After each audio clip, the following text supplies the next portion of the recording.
दोस्तों आज मैं आप लोगों के लिए लाया हूँ एक कमाल की जापानीज हॉरर सस्पेंस मूवी। ये मूवी एक ऐसी लड़की के बारे में है जो पढ़ती है एक बोर्डिंग स्कूल में, पर उस स्कूल के अंदर एक ऐसा श्राप है जो सिर्फ लड़कियों को श्रापित करता है। ये मूवी 2014 में रिलीज हुई थी और IMDb ने इसे 5.7 आउट ऑफ 10 की रेटिंग्स दी है। दोस्तों ये पूरी मूवी एक मस्ट वॉच है क्योंकि इस मूवी का जो सस्पेंस है वो हमें पूरी मूवी देखने पे मजबूर कर देता है।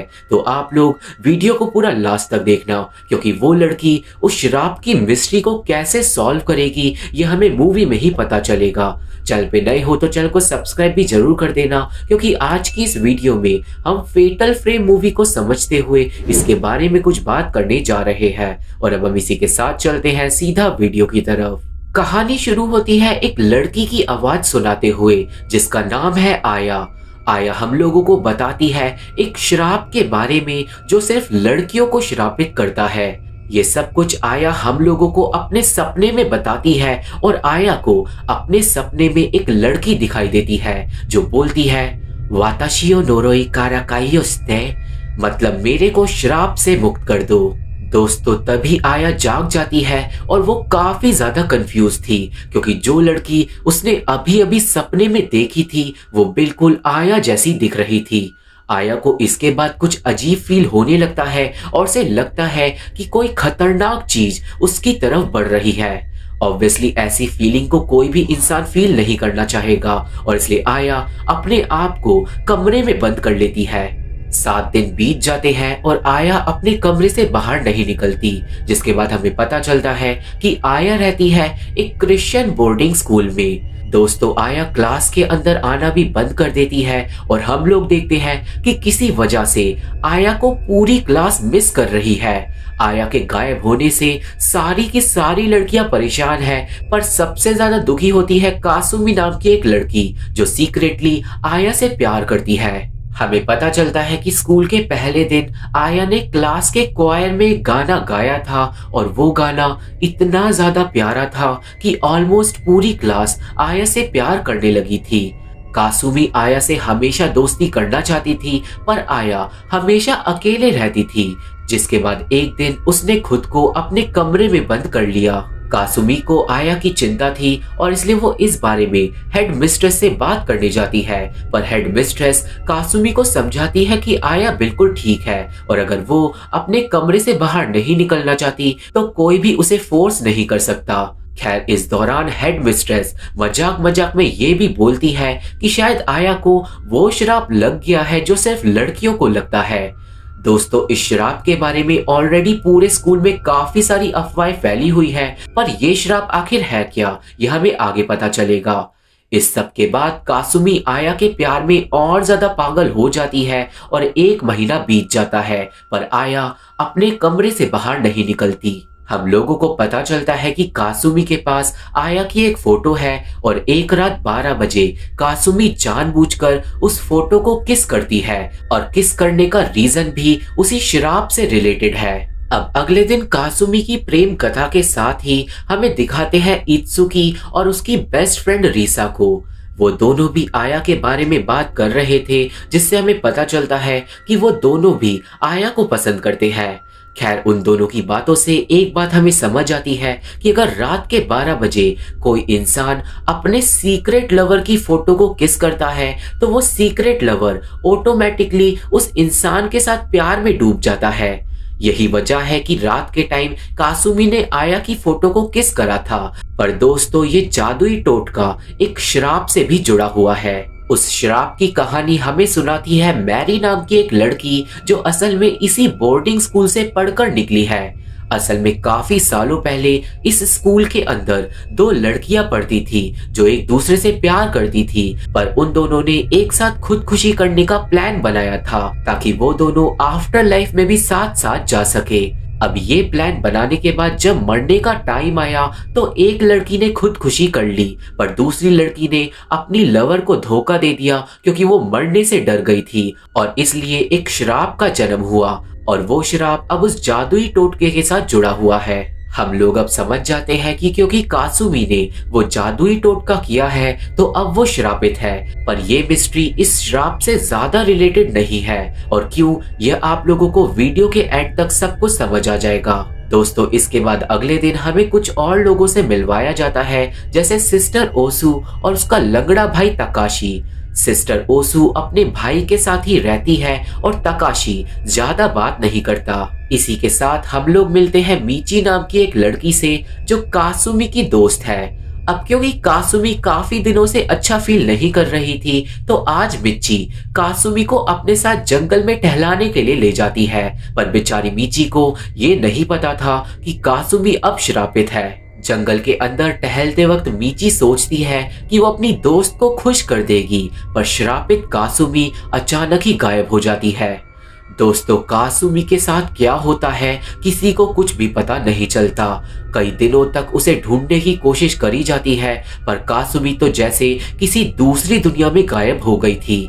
उसकी क्लास की लड़कियां उसके लिए प्रार्थना करती हैं और सबसे ज्यादा शॉक्ड थी मिची, क्योंकि उसके सामने से ही कासुमी गायब हो गई थी। इस हादसे के साथ हमें कुछ और चीजों को दिखाते हैं, जैसे स्कूल की हेड मिस्ट्रेस के पास दो अजीब लड़कियों की फोटो और एक ऐसा बच्चा जिसे भूतों की फोटोज खींचने का शौक है। और ये दोनों ही चीजें मूवी में आगे काम आएंगी, तो आप लोग इन चीजों को याद रखना।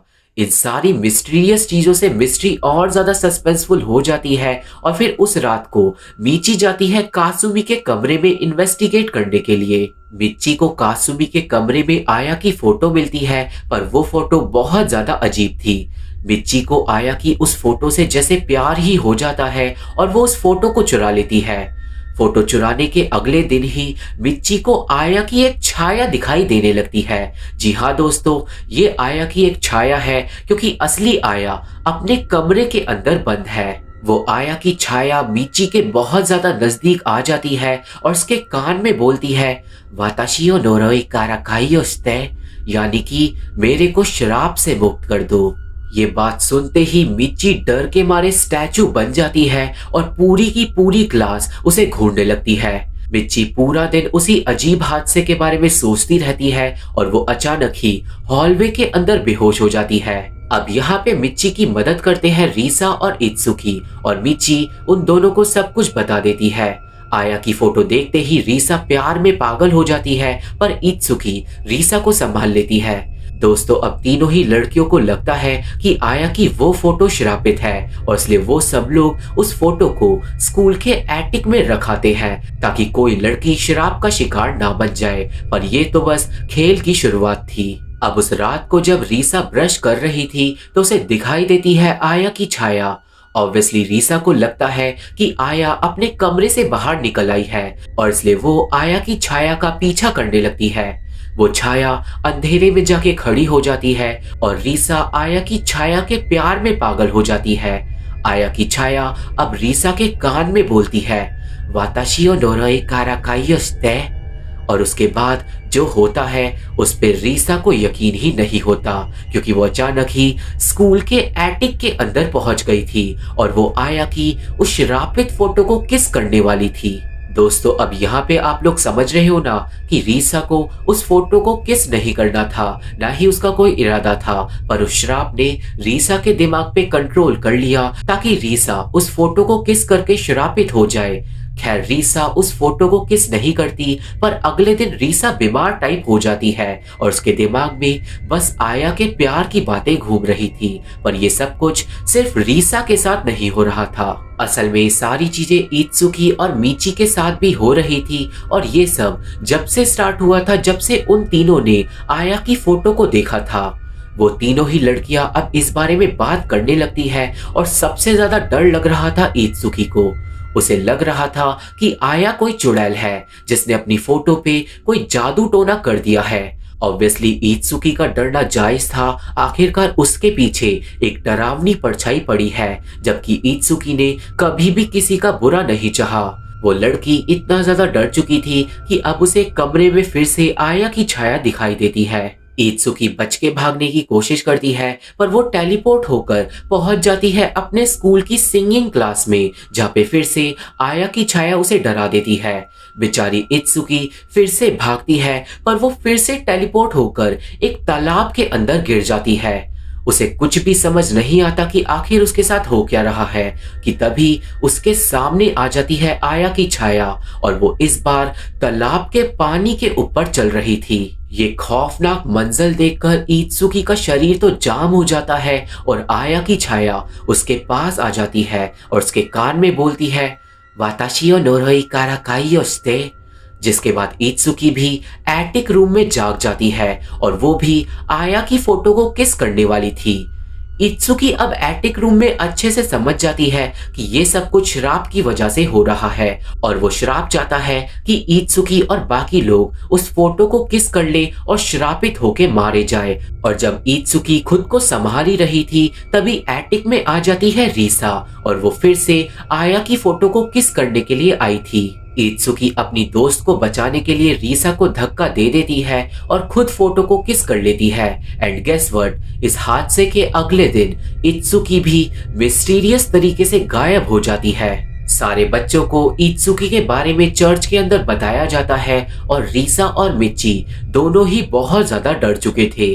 मिच्ची सोच भी नहीं सकती थी कि आखिर कौन सा ऐसा श्राप है जो लड़कियों को अचानक से ही गायब कर रहा है।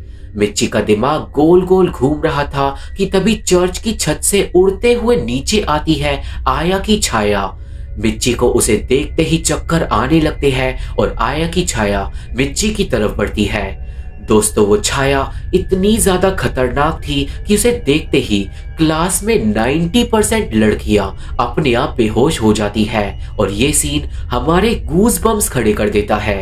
आया की छाया इसके बाद मिच्ची के कान में बोलती है, वाताशी ओ नोरोई कारा काइयो शिते।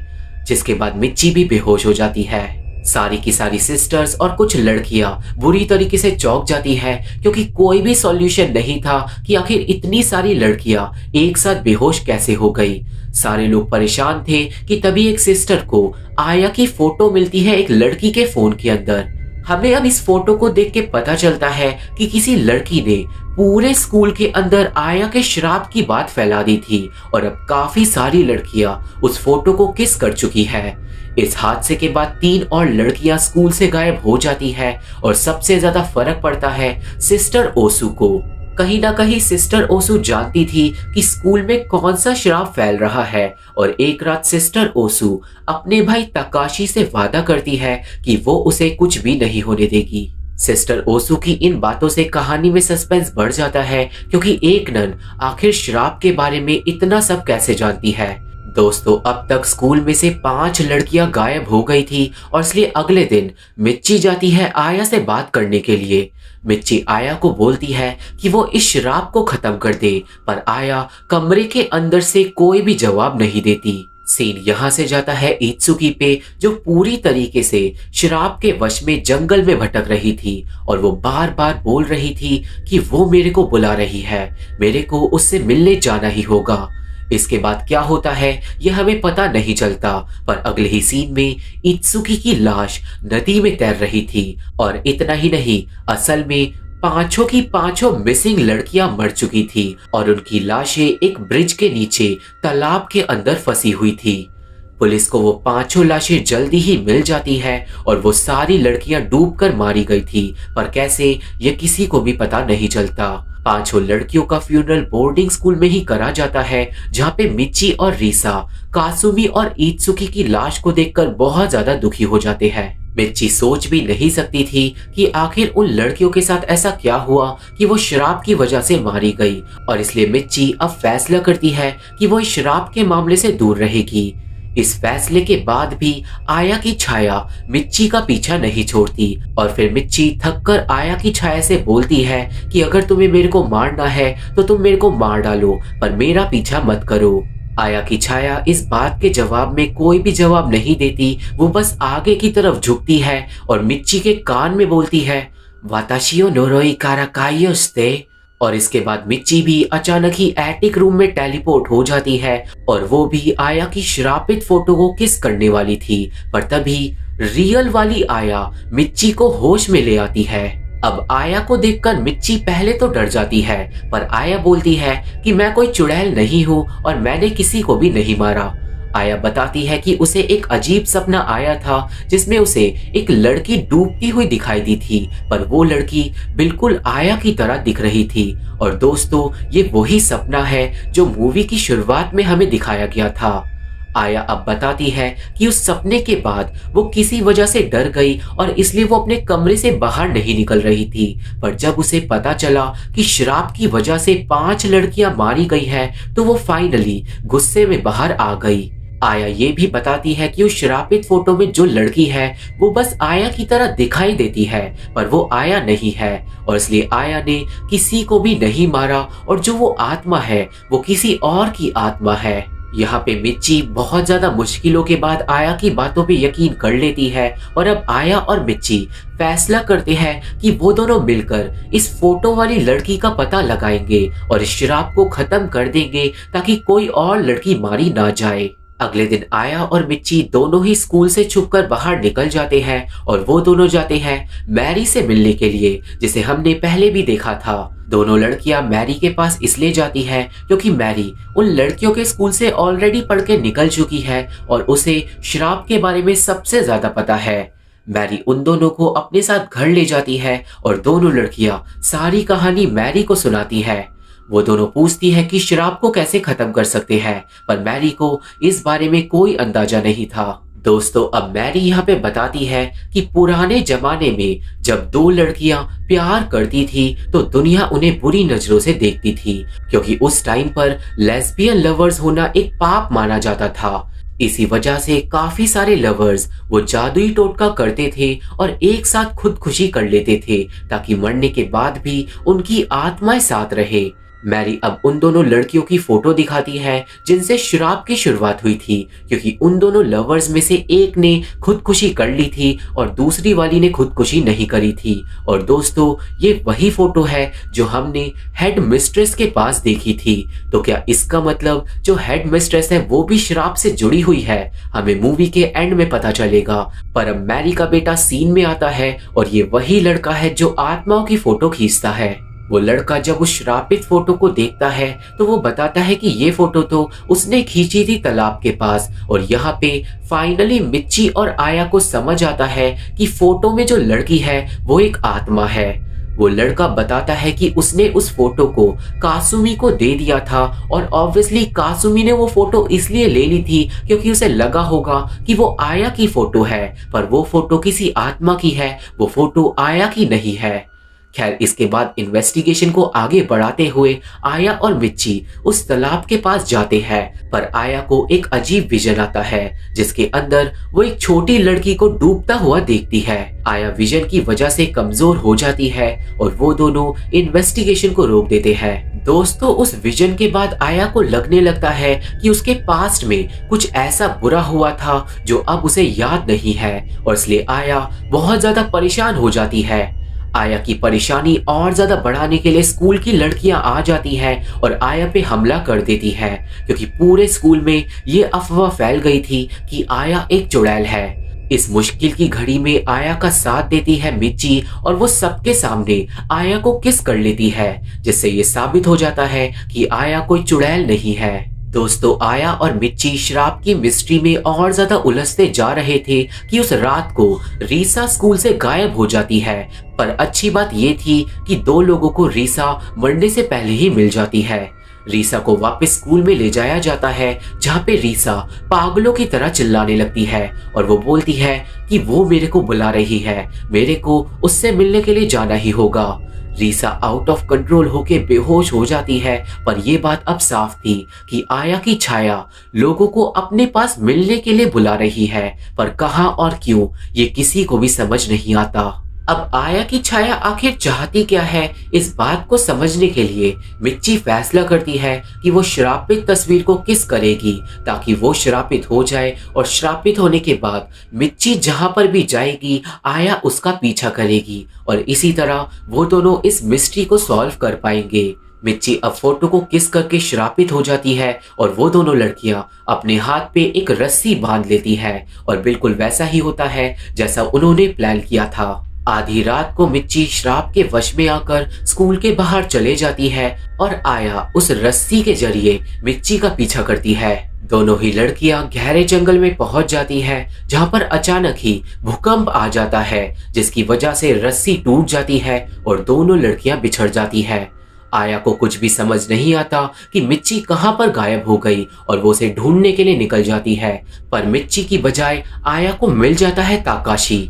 ताकाशी किसी वजह से आया को देखकर डर जाता है और उसे मारकर बेहोश कर देता है। इसके बाद ताकाशी आया को अपने साथ एक सीक्रेट लेक रिजर्वायर में लेके जाता है, जो एक ऐसी जगह होती है जहाँ पे तालाब का पानी इकट्ठा करा जाता है। ताकाशी उस जगह पे आया को पानी में फेंक देता है और ताकाशी की हरकतों से हमें समझ आता है कि वो आया को कोई आत्मा समझ रहा है। इस सीन से ये साफ था कि ताकाशी भी आया की छाया के बारे में जानता है और क्योंकि ताकाशी दिमाग से थोड़ा कमजोर है तो वो असली वाली आया को आत्मा समझ बैठा है। खैर ताकाशी अब वहां से भाग जाता है और जब आया को तालाब के पानी में होश आता है तो वो बाहर नहीं निकल सकती थी और दूसरी तरफ मिच्ची शराब के वश में भटकते हुए उसी रिजर्वायर तक पहुंच गई थी। मिच्ची बिल्कुल भी होश में नहीं थी और तभी सिस्टर ओसु मिच्ची को मार के बेहोश कर देती है और सिस्टर ओसु मिच्ची को नदी में ले जाकर मारने की कोशिश करती है। दोस्तों अब यहाँ पे फाइनली चीजें क्लियर होती है। हम लोग समझ जाते हैं कि सिस्टर ओसु ने ही सारी की सारी लड़कियों को मारा था, क्योंकि वो नहीं चाहती थी कि कोई भी उस लेक रिजर्वायर के अंदर जाए और इसका मतलब ये सारी कहानी उस रिजर्वायर से जुड़ी हुई है। अब उस रिजर्वायर के अंदर ऐसा क्या है ये हमें आगे पता चलेगा, पर अब इससे पहले मिच्ची मर पाती वहां पे आ जाता है ताकाशी, जो सिस्टर ओसु को बताता है कि उसने आत्मा को वापस पानी के अंदर फेंक दिया है। सिस्टर ओसु तुरंत ही समझ जाती है कि उसके पागल भाई ने पानी के अंदर आया को फेंका होगा और वो तुरंत ही रिजर्वायर की तरफ भागती है। दूसरी तरफ पानी के अंदर अब हलचल होने लगती है और आया को सुनाई देती है एक लड़की की आवाज, जिसे सुनते ही आया को अपना पास्ट याद आता है। दोस्तों यहाँ पे आया को याद आता है कि जब वो छोटी थी तो उसकी एक जुड़वा बहन थी जिसके साथ वो इस बोर्डिंग स्कूल में पढ़ने के लिए आई थी। आया की बहन का नाम था माया और माया इसी लेक रिजर्वायर के अंदर डूबकर मारी गई थी। माया की मौत आया के सामने ही हुई थी, पर आया माया को बचा नहीं पाई थी। पर दोस्तों माया की मौत जिस वजह से हुई थी उसी वजह से एक श्राप का जन्म हुआ। उस श्राप की वजह से माया का शरीर पानी के अंदर ही धीरे धीरे बड़ा हो गया और माया की आत्मा ने उस फोटो को श्रापित इसलिए ही किया था ताकि उसकी आत्मा श्राप से मुक्त हो जाए। मतलब माया की आत्मा बस श्राप से मुक्ति चाहती थी। माया बताती है कि ये श्राप जब ही खत्म हो सकता था जब आया और माया दोनों फिर से रियूनाइट हुए। कहने का मतलब आया सब कुछ भूल गई थी जब माया मरी थी और भूलने का रीजन ये था कि आया बहुत ज्यादा ट्रॉमेटाइज्ड हो गई थी और इसलिए उसके दिमाग के अंदर से माया की सारी मेमोरीज मिट गई और इसलिए माया की आत्मा हमेशा के लिए उस पानी के अंदर फंस गई। माया अब बताती है कि अब क्योंकि आया और वो दोबारा मिल चुके हैं और आया को सब कुछ याद आ गया है तो ये श्राप अब यहीं पे खत्म हो जाएगा।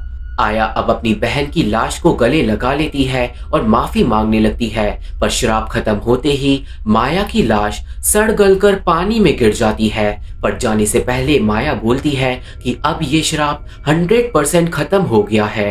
दूसरी तरफ नदी किनारे मिच्ची को होश आ जाता है और सिस्टर ओसु और ताकाशी दोनों ही भागते भागते नदी में गिर जाते हैं। सिस्टर ओसु ताकाशी को बचाने की कोशिश करती है, पर दोस्तों अब सिस्टर सोचती है कि उसका भाई सिर्फ लोगों को दुख पहुंचाता है और इसलिए वो अब ताकाशी को मरने के लिए छोड़ देती है। इसके बाद मिच्ची रिजर्वायर जाके पानी में से आया को बाहर निकाल लेती है और फाइनली वो श्राप खत्म हो गया था, पर ये मिस्ट्री अभी भी अधूरी थी। खैर कहानी में आगे हमें पता चलता है कि ताकाशी और सिस्टर ओसु दोनों ही डूब के मर चुके हैं, पर असल में उन दोनों की मौत बिल्कुल नाजायज थी।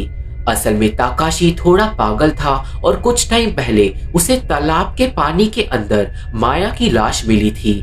ताकाशी हर दिन माया की लाश पे फूल चढ़ाने के लिए आता था, पर एक दिन सिस्टर ओसु को लाश के बारे में पता चल गया। सिस्टर ओसु को लगा कि ताकाशी ने उस छोटी लड़की को मार डाला है और इसलिए सिस्टर ओसु ने उस लेक रिजर्वोयर को प्रोटेक्ट करना शुरू कर दिया ताकि उसके भाई की सच्चाई किसी को पता ना चले। पर फिर उसके बाद जन्म हुआ माया के श्राप का। सिस्टर ओसु को लगा था कि वो श्राप ताकाशी की वजह से शुरू हुआ है और इसलिए ही सिस्टर ओसु श्रापित लड़कियों को पहले ही मार डालती थी ताकि किसी को भी ताकाशी की सच्चाई पता ना चल सके। और इसलिए ही मूवी के एंड में सिस्टर ओसु ने अपने भाई को मरने के लिए छोड़ दिया और उसने खुद भी खुदकुशी कर ली क्योंकि सिस्टर ओसु अब मासूम लड़कियों को मार मार कर थक चुकी थी। खैर ये सब कुछ सिस्टर ओसु की मिसअंडरस्टैंडिंग की वजह से हुआ था क्योंकि ये श्राप था माया का, जो बस अपनी बहन से एक लास्ट बार मिलना चाहती थी। और अब मूवी के एंड में हमें पता चलेगा कि माया को आखिर मारा किसने था। यहाँ से सीन जाता है स्कूल के आखिरी दिन पर, जहाँ पर मैरी हेड मिस्ट्रेस से मिलने के लिए आती है क्योंकि दोस्तों मैरी जानती थी हेड मिस्ट्रेस की सच्चाई। हमें पता चलता है कि हेड मिस्ट्रेस ही वो लड़की है जो खुदकुशी करने से डर गई थी और उसने अपनी लवर को मरने के लिए छोड़ दिया था। उस हादसे के बाद हेड मिस्ट्रेस की जो लवर थी उसकी आत्मा हमेशा हेड मिस्ट्रेस के साथ घूमती थी और वो आत्मा बोलती थी वाताशी ओ नोरोई कारा काइयो शिते, यानी कि मेरे को श्राप से मुक्त कर दो, क्योंकि हेड मिस्ट्रेस की वजह से ही उसकी लवर श्रापित हो गई थी। अपने लवर की आत्मा को श्राप से मुक्त करने के लिए हेड मिस्ट्रेस ने माया को तालाब के पानी में फेंक दिया था, वो भी आया के सामने। और क्योंकि आया के लिए ये सब कुछ बहुत ज्यादा डरावना था इसलिए वो ये सब कुछ भूल गई थी। खैर उस हादसे के बाद हेड मिस्ट्रेस की लवर की आत्मा को शांति मिल गई थी और वो श्राप लग गया था आया की बहन माया को और इसलिए ही माया सबको बोलती थी वाताशी ओ नोरोई कारा काइयो शिते। पर अब फाइनली माया का श्राप खत्म हो गया है और सब कुछ ठीक हो जाता है। मूवी के एंड में सारी लड़कियां ग्रेजुएट हो जाती हैं और मिच्ची फैसला करती है कि वो टोक्यो पढ़ने के लिए जाएगी। मिच्ची को हमेशा से फोटोग्राफर बनना था और वो गुड बाय बोलने से पहले आया की एक फोटो खींचती है, पर उस फोटो के अंदर वो सारी लड़कियां गुड बाय बोलने के लिए आती है जो श्राप की वजह से मारी गई थी। इस कहानी की इसी हैप्पी एंडिंग के साथ ये मूवी यहीं पे खत्म हो जाती है और ये मूवी एक कमाल की मूवी थी और मेरे को लगता है कि ये एक मस्ट वॉच है। तो ये थी एक्सप्लेनेशन फेटल फ्रेम मूवी की और मुझे आशा है कि आप सभी को ये मूवी समझ आ गई होगी और मेरी वीडियो पसंद आई होगी। ये मूवी देखनी है तो आप लोगों को मेरा टेलीग्राम ज्वाइन करना होगा।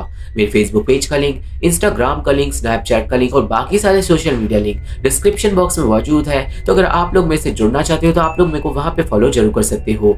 वीडियो पसंद आई हो तो वीडियो को लाइक करके और चैनल को सब्सक्राइब करके हमारा सपोर्ट जरूर करना, क्योंकि इन्हीं चीजों से हमें हेल्प मिलती है। और मैं आप लोगों से मिलता हूँ अपनी अगली वीडियो में, तब तक के लिए थैंक यू, बाय बाय।